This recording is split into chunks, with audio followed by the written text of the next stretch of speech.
We need the entire body, like the captain said.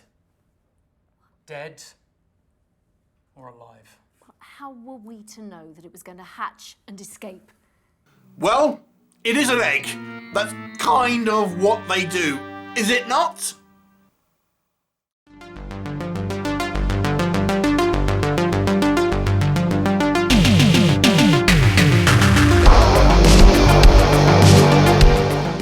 So welcome to the review of Dragon Fury. A badass name, an awesome looking DVD case, but a terrible movie.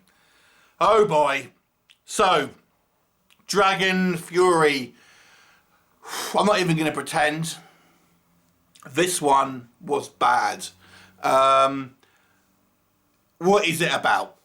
Let's go for it. Okay, Dragon Fury. It's a low budget British movie produced by Scott Jeffrey, a very prolific B-movie producer here in the UK who knocks out many a movie. I will say I do like some aspects of some of them. I recently reviewed one called Medusa, and there was some decent dramatic elements in this movie. This one, Scott Jeffrey actually directs as well as produces, and he also does some other stuff, editing and bits and pieces as well. The story. It focuses on this area in, I think, the UK. There's a point here I'm going to come on to in a minute. And it's basically a kind of like an area that we're told is used for toxic waste dumping, nuclear waste, things like this. And apparently this kind of waste has caused mutations in the wildlife. And a team of scientists, well, 2 scientists and 3 military types, are called in to try and investigate reports of a flying creature that they suspect may well have been caused by the waste. And as you probably expect, this flying creature, based on the name, breathes fire and is somewhat aggressive. So that's what we'll say about the plot. Okay, before I start ripping this movie a new one, can I say anything good about it? There are a couple of things that I will give this movie credit for. Nicola Wright, who is our main character, our kind of leader of these military types. I'm not going to say military because it's so far removed from any type of realistic military, but anyway, military types, I think does the best job with what she's given, and I got to say I respected her commitment to this role, to giving a reasonable performance. Number 2, Scott Jeffries, for his faults, I've got to be honest with you, is relatively experienced at this point. And as such, I do feel that there is some decent cinematography here and there. There's some kind of quite nice use of natural rock formations to give it a quite dramatic, sequences sometimes that uses these kind of like this backdrop to create some quite nice shots actually that do involve these kind of like this landscape, and is used to good effect. The cinematography is, pretty good, and things like editing and stuff like that. Again, Scott Jeffries is so prolific, he obviously can do this kind of thing pretty well. But here is the thing, and I'm going to make some speculation here. Having spoken to a number of directors who produce films like this, I know that the modus operandi is to shoot them quick, shoot multiple films at the same time, do it for a shoestring budget, knock them out of a nice DVD artwork or VOD artwork, and then make a little bit of profit on it. That's what happens to these things. And I've having watched this, and I've seen a couple of other trailers for other movies from Scott Jeffries, it's clear that they've used the same location and a lot of the same cast, and I suspect probably shot maybe over a week to knock out a few low budget movies and whack them out on on VOD, on DVD, make a bit of money on it. That's kind of the thing here. So the intention of these films, and again this is my speculation, is not to kind of like make a cool, exciting B movie. It's to do the minimum amount of effort to put out a film which is just about, you can just about say it's a workable plot with characters and and things like this, with really nothing to it, and then just kind of like get that kind of B-movie money. Oh, that sounds good. That's only like $5 or whatever, Because that's what this movie feels like. It just feels like, not even half-assed, but just like the bare minimum of what is required to make a film.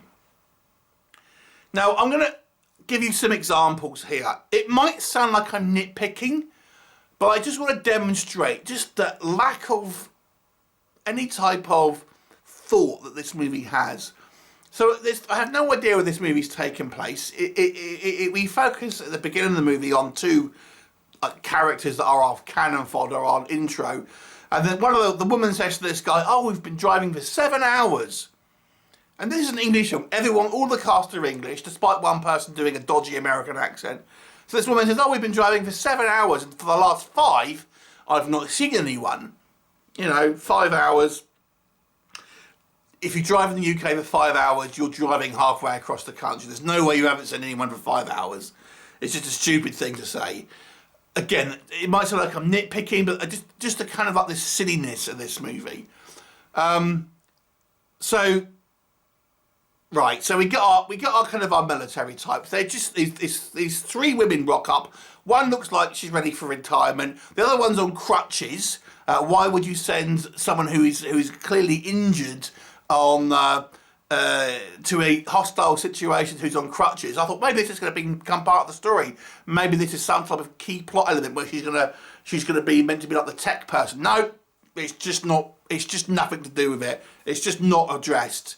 There's some talk about her getting hurt in a previous mission, but it doesn't factor in the story. It was not needed to be there.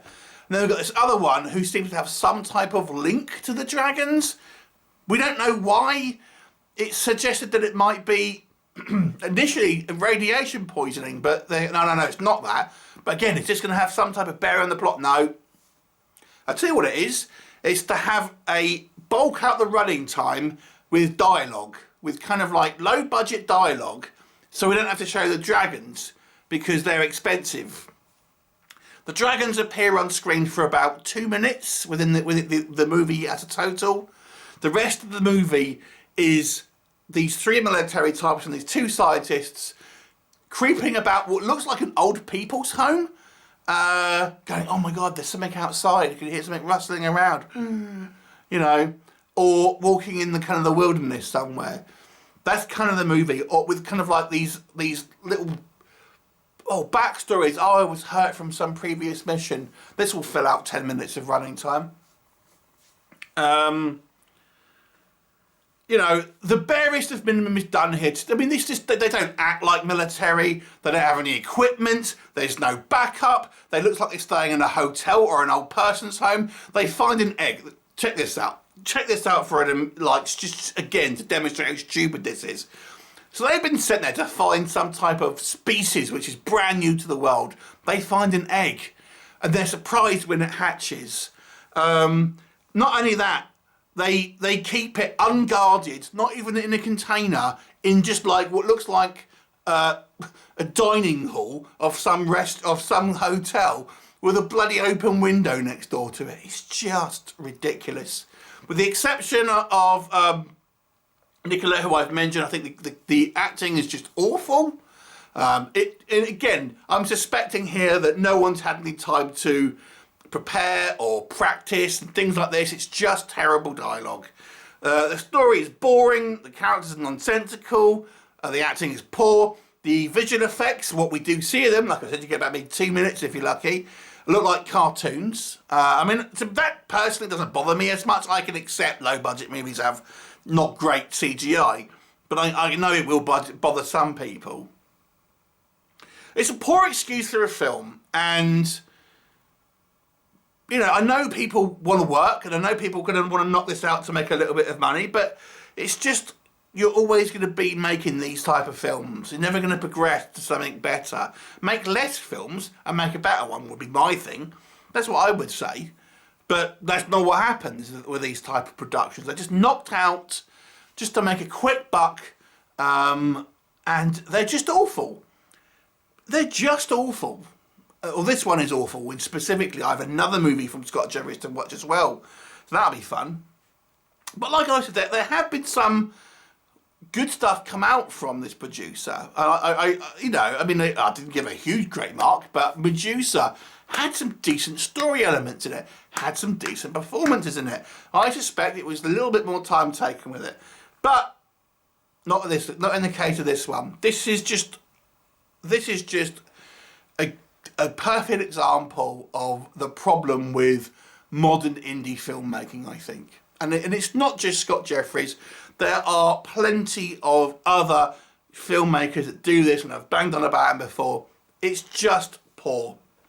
It's poor show. 2 out of 10. Have you seen it? What did you think of it? Leave me a comment and I'll look forward to seeing you next time. Bye for now.